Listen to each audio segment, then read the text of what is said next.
बोल प्रेम से ओम श्री सदगुरु मठ में परमहंस महाराज जी की जय। गुरुदेव का प्रवचन बाहिर ढूंढत क्यों करी पावा। बाबा श्री साई स्वामी जी महाराज के वचनों में मंगल मूर्ति सदगुरु मिलवे सर्वाधार। मंगल में मंगल करना बिना बारंबार। ज्ञान उदय और ज्ञान घर सदगुरु शंकर रूप। नमो नमः बहुबार ही सकल सुपूजन रूप। उपस्थित धर्मानुरागी सत्संग प्रेमी महानुभाव माताओं एवं बहनों, एक बार भीम रात में गाने लगे। उनकी आवाज बड़ी कर्कश थी। पड़ोसियों की नींद टूट गई। पड़ोसियों ने कहा, भाई भीम रात को मत गाया करो, नींद उचट जाती है, सोना ठीक से नहीं हो पाता है। भीम ने कहा, ठीक है बात, यहाँ नहीं गाऊंगा, दूर जाकर गाऊंगा। दूसरे दिन दूर जाकर जंगल में गाने लगे। रात को एक आदमी वहां पहुंच गया। भीम पूछते हैं, भाई इतनी रात को तुम यहाँ कैसे? कहा, मत पूछो, कह दूंगा तो तुम मेरी जान ले लोगे। कहा, नहीं नहीं, बोलो क्या बात है? कहा, हमारा गधा खो गया है। हमको लगा वही हमारा गधा बोल रहा है, यही कह कर भागा। यह सुनकर भीम फूट फूट कर रोने लगे। वहां भगवान श्री कृष्ण प्रकट हो जाते हैं। कहते हैं, भाई भीम तुम कितना अच्छा गा रहे थे, अभी फिर रोने लगे। भीम ने कहा, यह भी कहने की बात है, आवाज बना दी गधे की और कहते हैं क्या बात है? श्री कृष्ण ने कहा, दूसरे की बात में तुम क्यों जाते हो? तुम हमारा गुणानुवाद कर रहे थे, हमको कितना बढ़िया लग रहा था, हम सुन रहे थे। यही सब सुनाकर उसको शांत किया और कहा, हम तुम पर बहुत खुश हैं, हमसे कुछ वरदान ले लो। भीम ने कहा, ठीक है, वरदान ही अगर देना चाहते हैं तो आप अपनी माया हमको दिखला दीजिए। भगवान श्री कृष्ण ने कहा, माया देखकर क्या करोगे, हमको देखो ना। कहा, आपको तो देख ही रहा हूँ, कम से कम समझ तो जाऊंगा कि माया किसको कहते हैं। श्री कृष्ण ने कहा, ठीक है, जब तुम्हारी यही इच्छा है तो एक दिन देख लोगे। एक दिन रात को भीम निकले देखने के लिए कि पहरेदार सब पहरे पर ठीक से है कि नहीं। घूमते घामते चले गए युधिष्ठिर महाराज के पास के महल के सामने। महल की खिड़की खुली हुई है। खिड़की रास्ते देखते हैं कि युधिष्ठिर महाराज द्रौपदी का पैर दबा रहे हैं। यह देखकर उनके मन में बड़ा दुख हो गया। सोचते हैं कि भाई साहब ने द्रौपदी को बिगाड़ दिया। द्रौपदी तो हम 5 भाइयों की पत्नी है, वह तो किसी दिन हमको भी पैर दाबने को कहेगी। हमको गुस्सा बर्दाश्त नहीं होगा। अब हम तो उनको जान से मार देंगे। नतीजा होगा कि भाइयों में दुश्मनी ठन जाएगी, क्योंकि द्रौपदी सबको बहुत प्रिय है। हमारे पांडव वंश के नाश का समय आ गया है।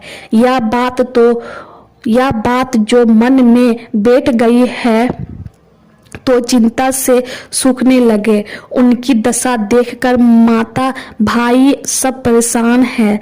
कहने वाली बात तो थी नहीं, कैसे कहते कि हमने ऐसा देखा है। अनेक तरह का उपचार चल रहा है। कुछ दिन के बाद भगवान श्री कृष्ण आते हैं। उनकी फुआ थी पांडवों की माता कुंती।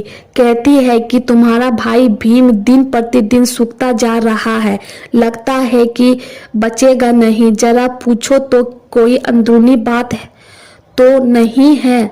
वह तो जानते ही थे, उनकी तो लीला ही थी। फिर भी एक दिन एकांत में ले जाकर पूछते हैं कि भाई भीम तुम्हारी हालत ऐसा क्यों है? भाई भीम ने कहा कि हमने ऐसा देखा है, पैर दबाते हुए। उसी दिन से हमारा मन में हो गया कि हमको भी किसी न किसी दिन पैर दामने को कहेगी हमको गुस्सा बर्दाश्त नहीं होगा, हम उसे जान से मार डालेंगे। नतीजा होगा कि भाइयों में दुश्मनी ठन जाएगी। हमारे पांडव वंश के नाश का समय आ गया है। भगवान कहते हैं छोड़ो वह सब बात, तुम एक काम करो, आज तुम चले जाओ बीच जंगल में, वहां एक वट वृक्ष है, उसी पर तुम छिप कर बैठो और देखो तुम तमाशा।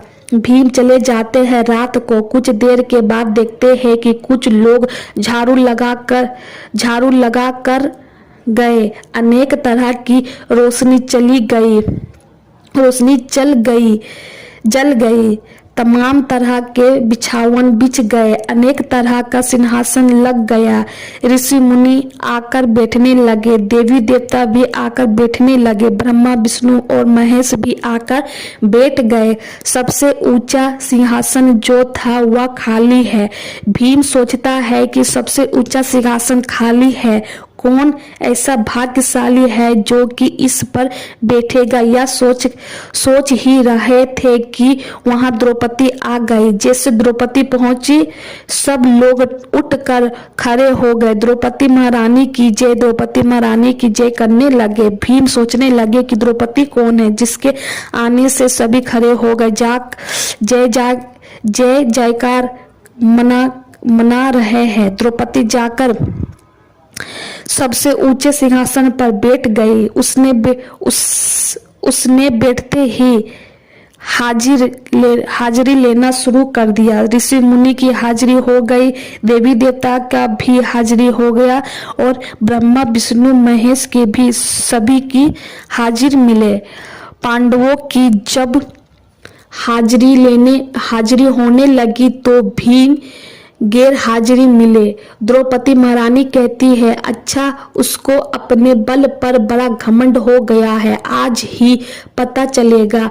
आज उसको मैं कड़ी से कड़ी सजा दूंगी। कुछ सेना भी थी, सिपाही भी थे, उनको आदेश दे दिया कि जाओ जहां भी वह मिले उसको पकड़ कर ले आओ। सब चले उसको पकड़ने के लिए।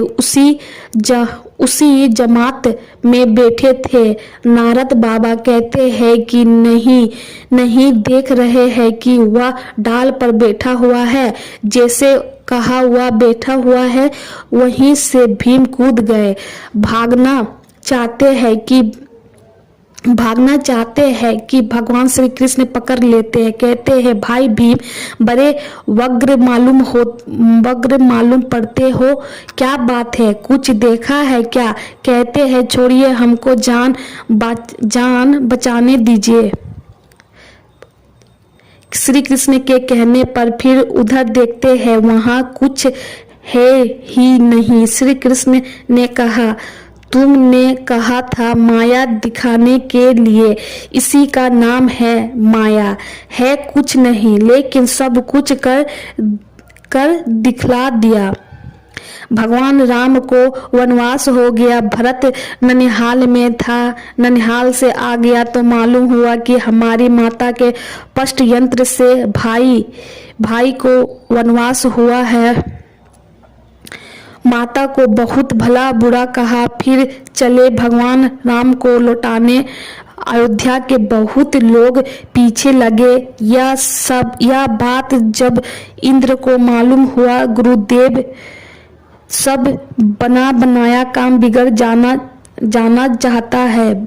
भरत जी जा रहे हैं भगवान राम को लौटाने के लिए।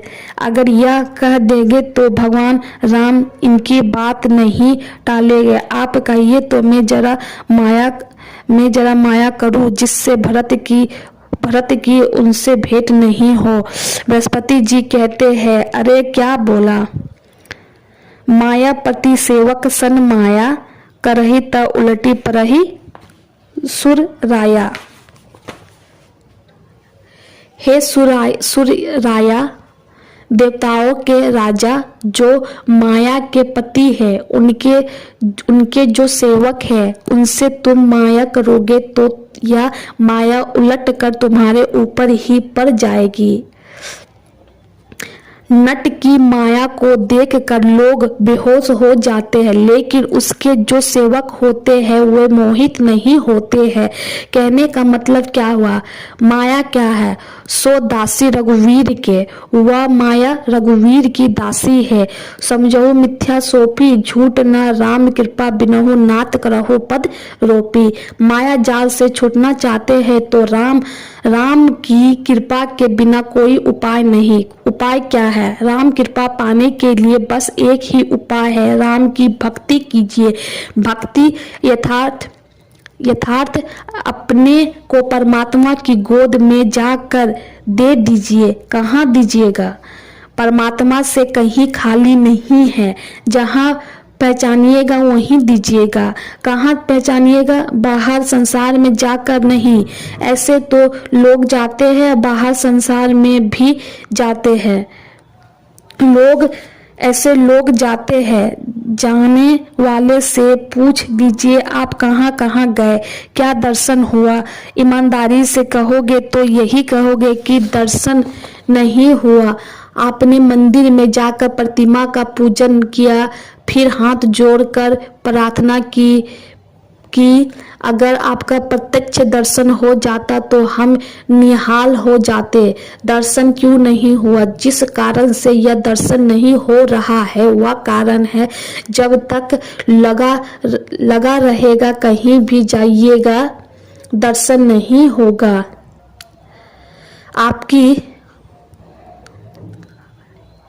आपकी आंख में देखने की शक्ति है। आंख में पट्टी बांध दी जाए तो आप सारा संसार घूम आइए, क्या देखिएगा? देखना तो तब होगा जब आंख पर से पट्टी उतर जाएगी। परमात्मा का दर्शन इस आंख से नहीं होता है। इस आंख से तो हम लोग माया देखते हैं। हम आपकी जितनी इंद्रियां है सब माया का ज्ञान करने के लिए है। भगवान राम का वचन है, गोचर जह लगी मन जाई, सो सब माया जनहु भाई। तो क्या परमात्मा जानने से बाहर हो गया? ऐसी बात नहीं है। हमारी आंख देखती है, कान सुनता है और इंद्रियां ज्ञान करती है। कैसे? हम जीवात्मा की शक्ति से। जीवात्मा जब निकल जाती है तो आंख कहाँ देखती है, कान कहाँ सुनता है, किसी भी इंद्रिया को कोई ज्ञान नहीं होता है। सारा ज्ञान हम जीवात्मा को होता है। जैसे आप चश्मा लगा कर देखते हैं, चश्मा नहीं देखता, आप देखते हैं। कैसे देखते हैं? चश्मा का रंग है, गुण है। चश्मे का रंग हरा है तो हरा देखते हैं, पीला है तो पीला देखते हैं, नीला है तो नीला देखते हैं। छोटी चीज को बड़ा देखने का गुण है तो वैसा ही देखते हैं। यथार्थ कब देखिएगा? जब चश्मा उतार कर देखिए। उसी तरह जीवात्मा पर माया का पर्दा लगा हुआ है। माया का पर्दा उतार दीजिए, तब आपको आत्मदृष्टि आएगी। तब आप परमात्मा को देखिएगा। केवल परमात्मा को ही नहीं देखिएगा, उस परमात्मा को देखने से जानत तुम ही हो जाए। आप परमात्मा में मिलकर परमात्मा ही हो जाइएगा। सारे दुखों से, सारे कलेशों से आप सदा के लिए छूट जाइएगा। इसी की युक्ति संत मत में बताई जाती है। अभी आप प्रवचन में सुन रहे थे, माया की पट्टी उतारने के लिए मानस जप, मानस ध्यान, दृष्टि साधन और नादन साधन, ये चार क्रिया है। ये चारों क्रिया करने से माया की पट्टी उतर जाएगी। तब आपको आत्मदृष्टि हो जाएगी, परमात्मा का दर्शन करोगे, तब आप परमात्मा की गोद में चले जाओगे, तब आपका जीवन सार्थक हो जाएगा। फिर स्वप्नहु नहीं दुख देत्व दर्शन, यानी गोस्वामी तुलसीदास जी खोजने पर भी दुख का मुंह नहीं देखना पड़ेगा। उसी तरह से जिस तरह से हिमालय में जाइए और गर्मी खोजिए, क्या गर्मी मिलेगी? वहाँ केवल बर्फ ही बर्फ है, गर्मी कहाँ। आप आग में पड़ जाइए और शीतलता खोजिए, वहाँ शीतलता का कोई विचार कीजिए, लेकिन कोई शीतलता नहीं मिलेगी। उसी तरह जब जब तक परमात्मा से अलग रहिएगा आप अरबपति खरबपति बने रहिए, लेकिन सुख का मुंह नहीं देखिएगा। परमात्मा मिल गया, आपके पास संसार का पदार्थ कुछ भी नहीं है, फिर भी आप सुख के सागर में हैं। किसी ने लिखा है कि जो अपने परमात्मा से मिला हुआ है, परमात्मा से मिला हुआ है, कहने का मतलब है कि इन सब बातों को जानने के लिए यह आयोजन हुआ है। अभी तो आज पहला दिन है। कल दोनों समय के सत्संग में आप मनोयोग पूर्वक सुनिए, सुनने के ढंग से सुनिए। सुनने का ढंग क्या है? तुलसी साहब के वचन में है, सत्संग करना मन तोड़ शरण संतन की। मन को तोड़ करके कहाँ से? प्राणी पदार्थों से तोड़ के और संतों के वचनों में जोड़ करके सुनिए तो ऐसा सुनने वाला कोई जाने सज्जन कुफुर काल को जीते। यानी विश्वास कीजिए, आप काल के गाल से छूट जाइएगा, फिर दुख का मुंह नहीं देखिएगा। बोल प्रेम से ओम श्री सद्गुरु महाराज की जय।